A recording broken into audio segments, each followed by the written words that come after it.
masjid di daerah itu nggak kerawat, udah 5-10 tahun kondisinya sama seperti itu, yang tempat wudhunya bau lah, ada orang tipis di situ, yang karpetnya udah bau lah, atap eternitnya udah pada rubuh, nah kita renovasi, kita benerin, kita perbaiki, ya itu.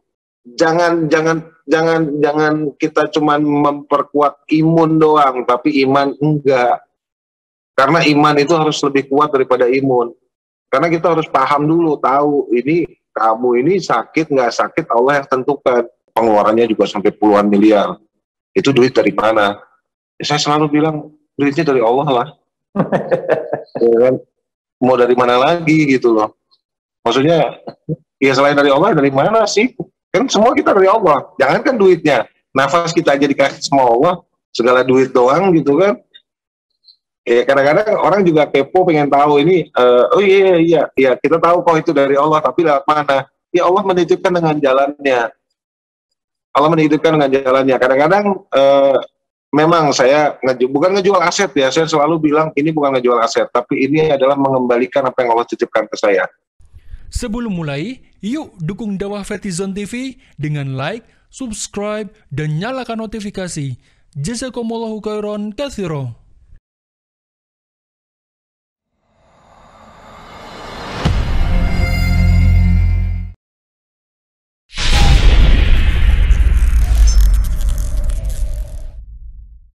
Langsung aja ya, Assalamualaikum warahmatullahi wabarakatuh. Waalaikumsalam warahmatullahi wabarakatuh. Kalau dibilang selama pandemi,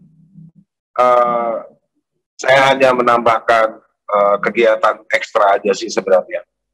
Namun juga di masa pandemi ini, baru tadi pagi, makanya saya tadi agak lebih sibuk di sana.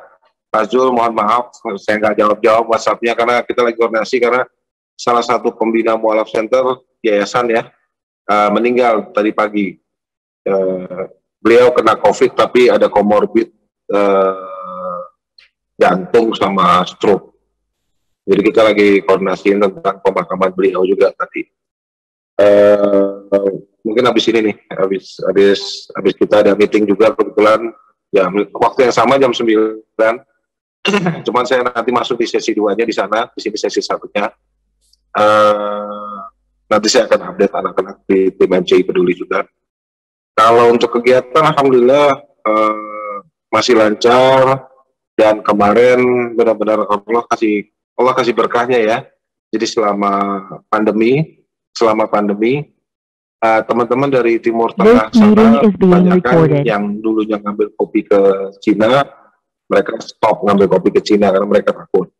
Dan agar Allah mereka ngambil kopinya ke saya, ke Indonesia. Alhamdulillah. Iya itu mereka sampai bilang blessing in disguise gitu loh. Maksudnya mereka lagi susah payah, lagi kena lockdown dan segala macam, saya malah jor-joran gitu. Kayak kemarin tuh ngirim kopi itu bisa sampai 100 ton, 200 ton sekali ngirim ke ke Bahrain, ke Qatar, ke Kuwait, terus ke Turki, ke Sudan, ke beberapa negara deh, ke beberapa negara di Timur Tengah. Dan qadar Allah, ya alhamdulillah, tahun lalu mulai masuk COVID itu kita mulai ngedevelop di Jogja, terus mulai ngedevelop di tempat-tempat lain, dan kemarin di Kaliungu juga salah satu yang besar kita baru buka. Dan insya Allah nanti bulan September kita bikin Cokor Connection di Boyolali. Jadi tempat weekendnya orang lah, orang Semarang, orang Jogja, orang Magelang, weekend sambil ngopi, sambil main ke kebun, sambil wisata alam buat keluarga, sambil belajar tahsin. Karena banyak sekarang kan eksekutif muda ya, rata-rata tahsinnya rada-rada miring atau kurang lurus lah. Jadi tahsinnya agak-agak kurang. Jadi kita kasih kelas tahsin, kasih mereka minum kopi yang proper ya, kopi yang benar, karena barista kita juga standar SCA, dan kita kasih kelas untuk mereka belajar nge-brewing juga, biar di rumah bisa nge-brewing. Jadi pulang nanti habis weekend, ini targetnya ya, pulang weekend mereka pulang ke rumah, dapat ilmu agama, dapat ilmu ngopi, anak-anaknya juga habis main di udara terbuka. Karena sebenarnya selama pandemi ini kan masalah klaster ya, terutama klaster, karena saya kerja di perusahaan riset, jadi selalu buka data riset. Dan ternyata memang banyakkan klaster itu terjadinya di ruangan tertutup kan, kayak di mall, kayak di rumah sakit, kayak di tempat ngumpul, ya tempat-tempat yang tertutup. Tapi kalau ruangan terbuka kok kayaknya sangat minim sekali terjadi. Makanya kita coba idein untuk bikin jogger connection. Jadi benar-benar ngaji sama ngopi di ruang terbuka, dan kita benar-benar bikin landscape-nya 3.000 meter di daerah Boyolali, di kaki Gunung Merapi. Ya kita berharap ngaji itu bukan jadi satu hal yang aneh lah. Selama 2 tahun ini kan ya tahu sendiri lah ya, masjid itu udah buka tutup, kadang dibuka, kadang ditutup, kadang dijagain sama Satpol PP, kadang-kadang benar-benar total digembok. Nah, saya ada beberapa kali kemarin kelilingan di Jawa, mau sholat kok jamnya sholat masjidnya dikunci gitu. Nah, ternyata DKM-nya bilang, ya ini atas perintah siapa gitu lah, disuruh tutup. Saya pikir saya bukannya mau menciptakan wave baru ya untuk orang datang ke masjid, bukan. Cuman masjid itu tempat segalanya bermula. Makanya selama pandemi ini, ya alhamdulillah kita bangunin masjid itu di daerah Garut Selatan cukup banyak. Jadi total kalau kita ngitung dari Februari kemarin, hitungnya Februari ya, karena saya mulai berisik itu mulai Januari tentang COVID. Februari tahun 2020 sampai sekarang alhamdulillah ada 16 masjid yang sudah terbangun. Ini yang nanti saya mau bawain dalam meeting di MCI Peduli juga. 16 masjid itu terbangun benar-benar di dalam suasana pandemi. Jadi ada yang renovasi, ada yang ngebangun. Dan alhamdulillah ini salah satu pekerjaan pemulung amal. Ya masjid di daerah itu nggak kerawat, udah 5-10 tahun kondisinya sama seperti itu. Yang tempat wudhunya bau lah, ada orang tipis di situ. Yang karpetnya udah bau lah, atap eternitnya udah pada rubuh. Nah, kita renovasi, kita benerin, kita perbaiki, ya itu. Kita jalanin konsep pemulung amal aja sih. Aku bilang ke tim, karena timnya kan sebenarnya kita timnya nggak banyak nih. Ustadz Fatih Karim juga tahu lah, tim kita tuh terbatas dan sedikit, orang-orangnya itu aja. Yang nguburin jenazah selama COVID ya itu, yang nganterin sembako ya itu, yang masak di dapur umum ya itu, yang ikut bantuin evakuasi orang sakit ya itu, sekarang yang nganterin oksigen ke orang yang lagi diisolasi juga itu juga orangnya itu lagi gitu. Maksudnya kita nggak punya tim terpisah yang bekerja secara apa ya, maksudnya lintas departemen atau divisi, yang enggak juga. Kita ya isinya itu lagi. Jadi, loh, Bapak kemarin kan yang jemput ibu saya bawa ke rumah sakit. Sekarang Bapak yang antar sembako. Iya, saya juga, Bu. Besok saya anterin makanan juga ya. Loh, Bapak juga yang masak. Iya, kami juga yang masak. Jadi orang multitaskingnya ya udah itu lagi. Nah, sekarang memang sejak 2021 ini kita menggerakkan beberapa cabang kedai cogar untuk ikut memasak. Jadi ikut ngebagiin anak-anak di kedai yang dulunya cuma nganterin, sekarang anak-anak di kedai ikut, yuk bantuin dapur umum yuk. Saya kok kayaknya nggak mampu ya ngerjain sendiri, kayaknya kok repot ya. Nah akhirnya alhamdulillah kebelakangan kesini udah anak-anak kedai udah bantuin masak, bantuin ngedrop. Tapi ya gitu masih ada cerita-cerita lucu, kayak tadi malam juga ada yang update ke saya, nganterin ke daerah Cikadut atau pemakaman COVID, kayak takut mau maju. Itu di atas jenazah ada 15, di bawah ada 5. Saya tuh mau masuk takut. Cuman ya gitu loh, ya nggak apa-apa. Aku bilang ya dulu aku juga kayak gitu, nggak apa-apa, masuk aja, nggak apa-apa. Makanya saya bilang jangan kita cuman memperkuat imun doang, tapi iman enggak. Karena iman itu harus lebih kuat daripada imun. Karena kita harus paham dulu, tahu ini kamu ini sakit nggak sakit Allah yang tentukan. Saya jujur aja dari kemarin alhamdulillah tim pada bertumbangan. Total udah berarti 10 orang sampai hari ini yang meninggal di tim MCI.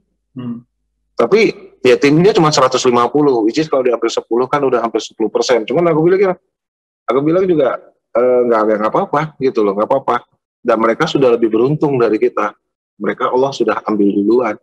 Dan kita ini kan belum tahu gimana caranya Allah ambil kita. Mereka udah jelas meninggal karena wabah dan mereka lagi berjuang untuk urusannya hamba-hamba Allah. Ya mereka udah jelas urusannya meninggalnya kenapa. Lah kita kan belum tahu nih meninggalnya karena apa. Makanya saya motivasi mereka kayak gitu.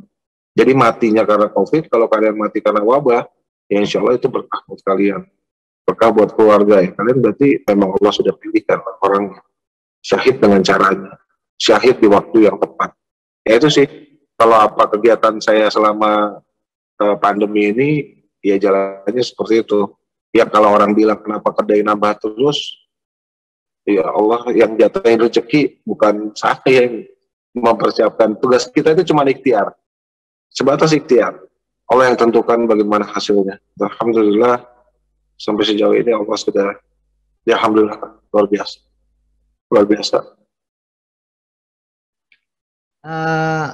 Satu hal yang menarik tadi 16 masjid ya, Koh ya. Justru di masa pandemi, jadi teman-teman dari MCI itu justru berkhidmat di 16 masjid ya. Iya. Masya Allah. Itu kendalanya apa aja Koh? Kan ya apalagi di masa pandemi kan beberapa kali ada pembatasan-pembatasan gitu. Apa ya kendala yang pernah dihadapi dan apa yang paling berkesan?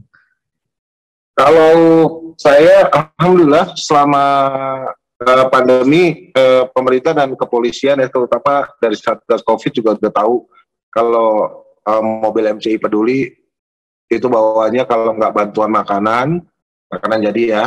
Juga buat pos-pos mereka kok, pos-pos penjagaan kita kasih makanan juga. Kalau nggak sembako, kalau nggak APD, kalau nggak lagi bawa jenazah. Kalau lagi bawa jenazah, ya kita kan ambulan kurang. Saya lagi ada program pengadaan ambulan juga nih. Dan alhamdulillah, insya Allah nanti ada 2 yang milik kita dan 1 dipinjemin. Dan nanti kalau udah ada ambulan ya kita akan pisahin gitu. Sementara ini, ya kita pakai mobil bak atau mobil blind van yang kita punya untuk ya antara bawa jenazah, bawa makanan, bawa sembako. Ya mobil itu habis bawa jenazah, semprot lagi, bersihin lagi, baru bawa sembako, nanti mobilisasi makanan jadi, ya itu bergerak dinamis. Nah, kalau dalam pembangunan masjid atau renovasi masjid, sebenarnya alhamdulillah sih, karena adanya itu, jadi tim kita dengan surat jalan ya, mereka ngawal kayak kita beli pipa nih, segala macam kebutuhan buat pembangunan, semen dan ya kawan-kawannya lah material. Ya selama pakai mobil MCI Peduli, alhamdulillah nggak ada kendala sih, nggak ada kendala yang cukup berarti. Alhamdulillah. Dan kemarin juga saya baru melepas salah satu titipan Allah juga di saya, dan alhamdulillah angkanya juga cukup tinggi. Dan sebenarnya kan banyak orang tanyain, kok kegiatan MCI Peduli banyak banget pengeluarannya juga sampai puluhan miliar. Itu duit dari mana? Ya, saya selalu bilang duitnya dari Allah lah. Ya kan? Mau dari mana lagi gitu loh. Maksudnya ya selain dari Allah dari mana sih? Kan semua kita dari Allah. Jangan kan duitnya, nafas kita aja dikasih sama Allah, segala duit doang gitu kan. Ya kadang-kadang orang juga kepo pengen tahu ini, oh iya kita tahu kok itu dari Allah, tapi lewat mana? Ya Allah menitipkan dengan jalannya. Allah menitipkan dengan jalannya. Kadang-kadang memang saya bukan ngejual aset ya, saya selalu bilang ini bukan ngejual aset, tapi ini adalah mengembalikan apa yang Allah titipkan ke saya. Mobil itu Allah titipkan ke saya, rumah Allah titipkan ke saya.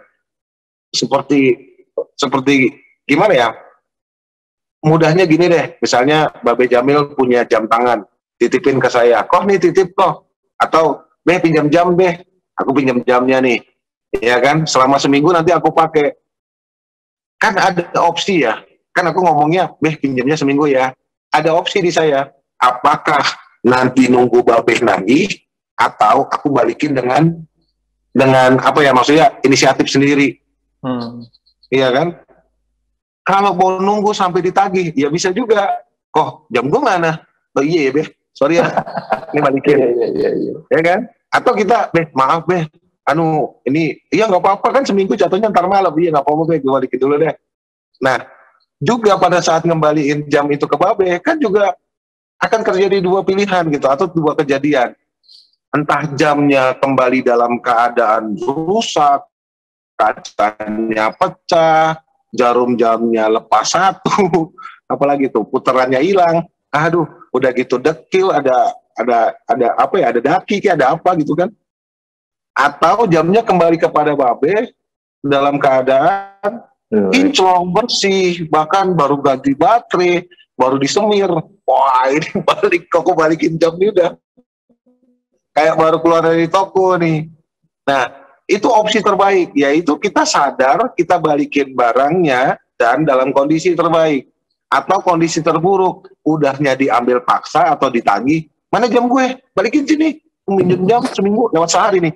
Iya kan? Udah itu pas balik, ya kacanya pada pecah lagi. Ini kenapa ini jarumnya pada hilang? Ya kan? Nah, ini analogi paling sederhana antara aku dengan Babe ya. Ini masih manusia dengan manusia loh. Ini urusannya masih hubungannya Abdul Minanas. Bagaimana dengan Allah gitu loh? Maksudnya yang Allah titipkan ke kita. Bayangin kalau sampai Allah, kita lihat ya banyak orang titipannya itu, titipan Allah itu diambil secara paksa. Banyak di sekitar kita, nggak usah selalu cari ke sosmed. Entah itu hilang, entah itu tiba-tiba broken, rusak, atau entah itu tiba-tiba hancur, apapun, ya kan? Dan rezeki itu yang dititipkan sama kita bisa kembali ke Allah dengan cara yang baik, bisa dengan cara yang buruk juga. Habisnya itu mobil dipakai buat dipakai buat dugem, dipakai buat ya nggak tahu lah ya. Aku nggak mau banyak bikin orang spekulasi. Atau dipakai pada hal-hal yang tidak baik. Ya kan? Kemarin juga sebenarnya mobil yang aku titipin di Jakarta itu buat mobilisasi mualaf, karena kita banyak mualaf yang kita harus jemput dan segala macam. Nah, mobil, rumah segala macam. Saya pikir tahun lalu saya ngobrol sama istri saya, ini baru semalam juga kita diskusi. Saya selalu minta izin sama dia. Bun, yang ini dijual ya. Buat apa? Buat ini. Oh yaudah. Bun, yang ini dijual ya. Buat apa? Buat masjid ini segala macam. Iya, jual cepetan. Masih kurang nggak? Mau pakai emasnya aku nggak? Udah habis kan, apalagi mau dijual, tinggal emas satu nih, Mas Indra. Gitu. Gimana gitu ya? Ini sebenarnya diskusi seru Anda di kasur. Ya, ini diskusi seru gitu, kita ngitung aset beberapa, dan kemarin kita memang agak jor-joran karena waktu PPKM ini itu prediksi aku itu forecast ya, itu benar-benar forecast aku, dan qadarullah dari tahun lalu forecast itu benar-benar terjadi. Beberapa prediksi aku, ini pengangguran akan meningkat, pergeseran daya beli masyarakat akan bertambah dan akan growing sekitar 17%. Jadi yang apa sih daya beli masyarakat itu sama seperti kayak strata ekonomi lah. Yang dulu misalnya si fulan itu beli makan daging seminggu 3 kali, sekarang sebulan mungkin jadi 4 kali.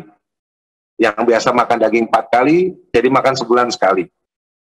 Nah, turun juga ke ayam, yang biasa makan daging turun ke ayam, yang biasa makan ayam turun makan telur, ya kan? Yang biasa makan telur makan sayur, yang biasa dulu makan sayur makan telurnya sebulan sekali, sekarang turun jadi mungkin makan kadang-kadang pakai sayur, kadang-kadang pakai air garam. Yang biasanya makan dan nggak makan, sekarang ngemis di jalan. Tadi malam kita berburu dan alhamdulillah banyak orang yang itu udah nggak punya bendera putih yang harus dikibarkan. Jadi mereka benar-benar ngemis di pinggir jalan dan nungguin sampai dijaring aja sampai Satpol PP gitu loh. Maksudnya mereka jaring kami gitu, kami lapar. Kalau dijaring sama Satpol PP mungkin makan di Dinsos. Ngeri ya, orang sampai berpikir ke arah situ loh. Itu frustratednya itu tinggi loh. Mereka nggak punya daya juang lagi gitu. Mereka benar-benar frustasi ngadepin hidup. Makanya waktu kemarin awal PPKM itu, qadarullah ya, saya udah coba untuk bikin analisa dan sewa ini meeting, dan saya bilang udah kita gebrak aja deh, beli dulu beras dari petani. Nah, karena petani juga sebenarnya bingung loh, dia berasnya ada beras, dia mau jual di pasar, pasarnya ditutup, ya kan? Terus dia mau jual ke sana, daya beli masyarakat turun. Terus beras kalau didiemin, ya tahu sendiri ya, udah kutu, udah serangga apa segala macam. Nah, udah beli berasnya dulu lah. Ada berapa puluh ton, udah beli dulu di sana berapa ton, pulang, terus bikinin tagihan. Nyari duit kemarin harus nyari duit 4M. Waduh, ini nggak tahu nih duit harus cari dari mana. Ya sisanya ada mobil itu ya udah saya jual. Nah, kemarin saya post juga dari Bentley pindah ke Carry. Dari mobil Bentley pindah ke mobil Carry Losbak atau pickup. Ya lumayan baru lah 2020. Nah, alhamdulillah Dari situlah harta itu bisa bermanfaat untuk orang banyak. Artinya kita kembalikan semua yang kita pakai ini kan nanti Allah minta pertanggungjawaban nih, baju kah, apa mouse lah, ya kan, apa ini keyboard lah. Ini Allah akan minta pertanggungjawaban dari setiap orang, dari setiap manusia. Allah akan minta pertanggungjawabannya satu persatu. Dan selalu bahasan aku sama istri adalah nggak apa-apa Pi, kan? Ngurang-ngurangin hisab nanti di yaumul mahsyar, iya biar nggak lama, kan nggak kebanyakan harta, nggak kebanyakan ditanyain. Rumah dijual terus sekarang ngontrak, banyak sih yang bilang, jadi orang kok bego banget ya. Kenapa sih? Lu punya rumah, yes. Lu jual, iya. Lu donasiin, iya. Sekarang lu ngontrak, iya. Lu kok gila ya? Saya bilang, it's fine loh, it's okay loh, it's okay. Mungkin kamu belum paham apa yang saya lakukan, nggak apa-apa. Kamu boleh bilang saya gila juga, ya it's okay gitu, nggak apa-apa. Saya juga kadang-kadang makan kan bareng ya sama yang makanan sumbangan ya, saya ikut aja makan. Kayak mereka minta bantuan ya, cuma dapatnya nasi telur ya, kita tim relawan, saya bilang, kamu nggak ada yang boleh makan ikan, kamu semua makan telur. Dan alhamdulillah kita mempertahankan gaya hidup makan nasi telur dari awal pandemi, bahkan dari sebelum pandemi sampai sekarang konsisten. Dan tim juga, telur cukup proteinnya, yang penting tenaga kita cukup hari ini, jangan kebanyakan makan nanti malah dihisapnya panjang. Sebenarnya urusannya sampai sekarang situ-situ doang sih. Makanya kayak kemarin saya kasih tahu juga ke keluarga, bro, Bentley harganya berapa, itu kayaknya kalau dihisap itu gue udah pusing duluan deh. Ntar gimana cara panjangnya itu hisapnya itu. Ngumpulinnya lama lagi tuh uang buat beli Bentley. Cuma pas udah dijual, alhamdulillah, plong aja. Dan sekarang pakai carry, ya alhamdulillah. Ini lagi loading juga, anak-anak lagi loading keras. Dan itu aku pikir worth it ya. Makanya aku bilang, iman dan imun. Iman duluan deh. Imun mah nanti gampang. Banyak dokter di luar sana yang ngasih inilah itu loh, makan obat ini, makan buah, apa segala macam. Ya udah, imun itu masih urusannya dunia, iman itu urusannya sama Allah akhirat. Kalau kita imannya buruk, mau imunnya sebaik apapun, juga nanti cedera. Nah itulah makanya kegiatan Mola Center, MCI Peduli banyak aja ya banyak aja. Ya alhamdulillah. Ya saya mulai jual-jualin aset udah mulai dari tahun lalu, dan saya selalu bilang ini saya kembalikan kepada Allah dengan cara yang baik. Semua Allah pinjamkan dan saya kembalikan ke Allah sebelum ditagih. Jadi saya balikin dulu, istilahnya saya ini hamba yang tahu diri lah. Saya balikin dulu dengan cara yang baik. Ya bisa aja aset itu dijual-jual, beli sesuatu yang lebih bagus ya bisa. Cuman saya lebih memilih untuk balikin aja, takut daripada diminta pertanggungjawaban. Sebenarnya ini handphone juga dipinjemin bisa sama provider, karena saya ngeriset produknya dia, jadi saya dipinjemin. Kalau enggak saya mungkin nggak akan kebeli nih handphone harga 20 juta lebih. Kan buat apa gitu. Itu sih. Tadi kita mungkin rada tertampar ya sahabat semua ya, bahwa cost event itu kalau bahasanya ya udah talak 3 sama dunia gitu, nggak ada berat-beratnya gitu, berpisah dengan materi-materi dunia gitu. Dan bahkan beliau berpikir harusnya materi-materi dunia ini memang harus digunakan, dikembalikan lagi kepada Allah yang meminjamkan itu kepada kita. Wah itu cakep banget. Tapi di tengah itu semua kok jadi satu pertanyaan ini kok, kan tadi keluarga alhamdulillah, kalau istri sih mendukung ya. Nah pertanyaannya gimana cara mendidiknya itu gitu. Karena kan nggak banyak loh bisa kayak gitu. Kita oke pengen begitu, tapi keluarga belum tentu support, anak belum tentu setuju, orang tua apalagi misalnya gitu. Nah itu gimana rahasianya kok? Anak saya kebetulan 12 tahun, jadi gimana kata papi?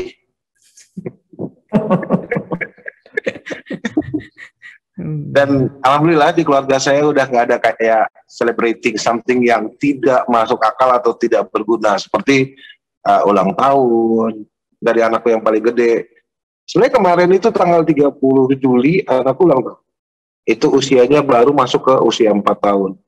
Saya ada videonya. ditanyain berkali-kali, kamu mau kado apa? Nggak mau. Kamu mau ulang tahun nggak? Nggak mau.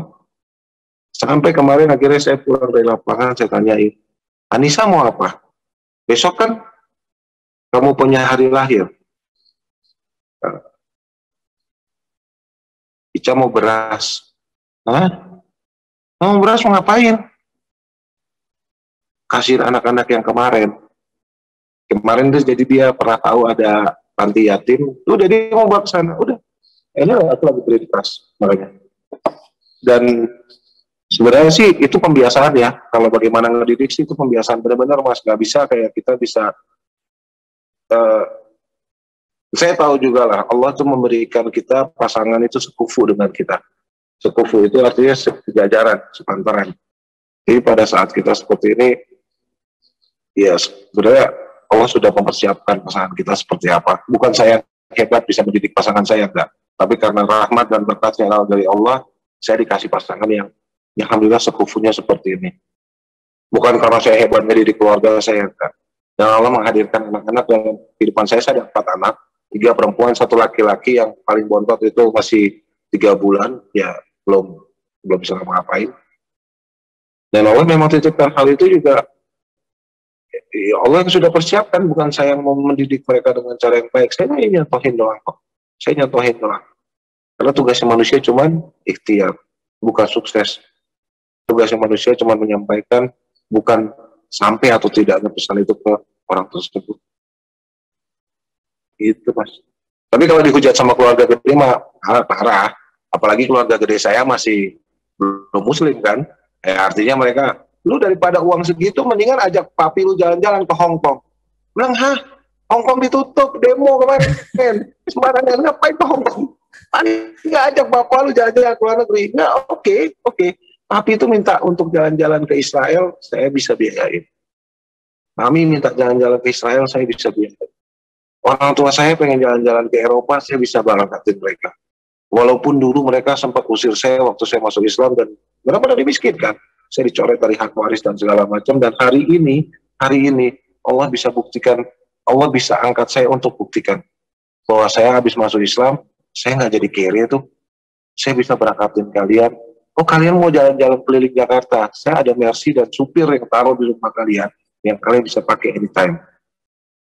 So itu bukan pembuktian saya sebagai manusia, tapi memang benar-benar Allah tuh buktikan, oh enggak, masuk Islam tuh nggak akan miskin. Ya ini juga merubah apa ya, maksudnya merubah cara pandang umat muslim kan. Kadang-kadang juga ngelihatnya, oh habis masuk Islam kasihan nih dia, pasti dimelaratin, nggak punya uang, diusir, dipukul, dibentak, aduh udah pasti disiksa apa segala macam. Ya, yang seperti itu masih terjadi, sampai hari ini masih terjadi. Kita masih nyebutin banget. Cuman setelah diusir, ya setelah manusia itu diusir, mereka harus survive lah. Mereka tunjukin ke keluarganya. Kalau kita setelah masuk Islam, we just fine. Dan lebih dari itu, kamu butuh apa, saya bisa anterin. Saya bisa kirimin. Nah, itu sih. Keren, luar biasa kok. Jadi memang konsepnya itu betul-betul menyadari, pertama memang kita nggak punya apa-apa. Ini semua titipan Allah gitu ya. Jadi memang semuanya akan dikembalikan kepada Allah. Malah justru jadi beban hisab tadi. Ada khawatir ini jadi beban hisab. Satu hal yang menarik mungkin sebagai sesi penutup nih buat Ko Stephen, karena bakal ada agenda lagi ya berikutnya. Nah, di profil beliau itu di Instagramnya menyebut diri beliau itu pemulung amal. Nah, ada cerita apa di balik kata-kata pemulung amal ini kok? Ya, karena kita di dunia ini sebenarnya kan logikanya ya, kalau aku sih lebih logikanya, kita kan cuma mulung Mas. Tahu nggak sih apa yang dilakukan pemulung? Mereka mengambil sesuatu yang kira-kira orang lain nggak butuhkan, orang lain udah nggak pakai, kayak mungkin bekas botol minuman kah, ya kan? Bekas bungkus sesuatu, gelas plastik yang pakai kan dibuang, sama pemulung dikumpulkan. Ya pemulung itu berharap yang orang lain nggak pakai ini bisa jadi sesuatu buat dia. Dan lihat ya pemulung, karungnya di belakang. Dia pakai semacam kayak gancu atau apalah alat gitu buat kumpulin. Ditaruh aja terus di belakang. Dan berasa itu semakin banyak yang dia udah kumpulin, semakin cepat dia pengen nyampe di pengepul. Untuk nimbang kan? Untuk ditimbang kan? Dapat berapa nih? Kayaknya banyak nih hari ini. Dan aku selalu kasih tahu ke tim MCI Peduli, kita itu tuh pemulung amal. Jangan merasa sombong dan hebat di depan orang lain. Kita tuh cuma pemulung amal. Istilahnya gini lah, pemulung amal tuh kayak kalau masih di lampu merah nih, naik motor, naik mobil, maaf ya, ada yang minta-minta segala macam. Kita lihat dia kena kusta atau sakit atau apa, atau kakinya sakit, kita kasih uang nih, 20.000, 50.000 nih Pak buat makan. Dianya kadang-kadang terima kasih sampai atuh gimana. Salah loh, kita yang harus terima kasih loh. Lagi memulung amal dari mereka. Enggak Pak, saya terima kasih. Ini biasain aja dulu. Kalau kita udah terbiasa seperti itu, ini kan pesan dari Allah juga ya. Kalau syukuri nikmatku, maka akan ditambah. Nah, kalau kufuri nikmatku, maka siksaku akan pedih. Ya, ini kan udah seperti itu. Enggak Pak, kita terima kasih Pak. Bapak udah terima sedekah dari saya. Ya selalu biasain sama tim kayak gitu. Biasakan seperti itu. Pada saat ngasih bantuan kayak sembako atau makanan jadi, jangan pernah terima yang namanya dikasih terima kasih, tapi ucapkan duluan. Balapan ucapan. Pas ngasih, makasih ya Sus, makasih ya Bu, makasih ya Pak, makasih ya Mbak. Duluan, matur suwun Mbak, atur nuhun Kang, duluin aja. Duluin aja, kita duluin ngucapin terima kasih karena kita lagi ngambil amal dari mereka. Karena amal-amal mungkin udah susah kita kejar sekarang ini. Banyak amal-amal yang memang berserakan yang kita bisa ambil. Kita ambil yang kecil-kecil, kumpulin aja nggak apa-apa. Makanya saya selalu bilang sama mereka, guys, baca surat Muhammad. Kalau hidup lu lagi susah, hidup lu lagi kepentok, ya istilah kepentok ya. Pandemi, nggak bisa keluar, nggak bisa cari rezeki, apa segala macam. Sekarang kan masalahnya di situ-situ aja kan. Baca surat Muhammad, ayat ke-7. Siapapun yang nolong agama Allah, siapapun yang nolong hamba-hamba Allah, Allah akan beresin urusan dunianya. Dan urusan dunia kita itu kecil banget di hadapan Allah. Nah, makanya apa yang kita lakukan sekarang, kita bantu semua hamba-hamba Allah. Kita bantu urusan-urusannya Allah, kita nggak usah pusing sama urusan kita gitu. Karena kita akan sendiri otomatis naik kelas pada saat kita sudah berhenti mikirin diri kita sendiri. Kita akan otomatis naik kelas, begitu kita berhenti mikirin diri kita sendiri.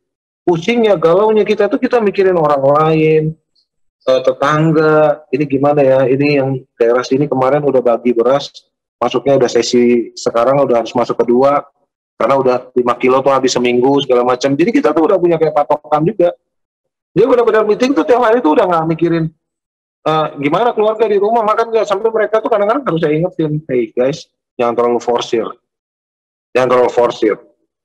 Kalau bisa weekend sama keluarga, weekend sama keluarga. Kalau enggak cari hari lain, yang penting ada waktu sama keluarga. Jangan diforsir di lapangan terus. Ya mereka sampai sendiri udah lupa gitu sama, oh iya kok. Dan ini benar-benar kalau kalian pikir beban kalian berat, saya bilang berhenti seuzon sama Allah. Kalau kalian bikin beban hidup kalian berat, itu berhenti seuzon sama Allah. Karena di Al-Baqarah 286 udah dijelasin, Allah itu nggak akan membebani kalian lebih daripada apa yang kalian mampu. Jadi beban yang kalian terima itu sekarang kalian mampu, makanya berhenti seuzon sama Allah. Berhenti seuzon sama Allah, itu yang penting lah. Ada beban apapun, ya insya Allah mampu aja dulu. Karena Allah nggak akan membebani kita lebih dari apa yang kita mampu gitu loh. Namanya itu sebenarnya kunci-kunci kita lah, kunci-kunci kami dengan tim di lapangan. Kita di lapangan tuh yang kita pikirin ya hal-hal seperti itu aja. Makanya aku selalu motivasi mereka untuk ya ini yang kalian hadapin ini sudah Allah jatahkan untuk kalian selesaikan. Itu kurang lebih. Makasih banyak kok inspirasinya pagi ini, kita betul-betul banyak tersadarkan, atau bahkan jangan-jangan sebenarnya kita udah tahu tapi ter-reminder lagi nih suatu hal, suatu nasihat yang harusnya memang saat ini betul-betul teraplikasikan dalam diri kita di tengah pandemi, di tengah kondisi yang ya sebagian besar merasakan ini begitu sulit, begitu menghimpit, tapi ternyata satu pesan nasihat dari Coach Steven tadi, berhenti suuzon kepada Allah. Ya, yang namanya wabah, yang namanya kesulitan, yang namanya beban hidup itu nggak akan lama, itu cuma sementara, ya. Dan apalagi tadi Allah nggak akan pernah mengasih beban kalau nggak sesuai dengan kapasitas hamba itu sendiri, gitu. Jadi artinya ya kita harus tetap optimis, tetap bersinar, tetap cemerlang. Baik, terima kasih banyak ini Ko Steven, dan kita juga doakan ya teman-teman di Mu'alaf Center Indonesia untuk senantiasa ya mendapatkan penjagaan dari Allah Subhanahu wa taala, dan juga tadi bagi kerabat di MCI yang hari ini berpulang kepada Allah, kita ucapkan doa terbaik kita, semoga husnul khatimah, Allah terima seluruh amal terbaiknya, dan kita doakan Allahumma firlahu warhamhu wa'afi wa'fu anhu. Terima kasih banyak Ko Steven atas Ko Steven, inspirasi terima kasih banyak Ko tamparannya pagi ini Ko.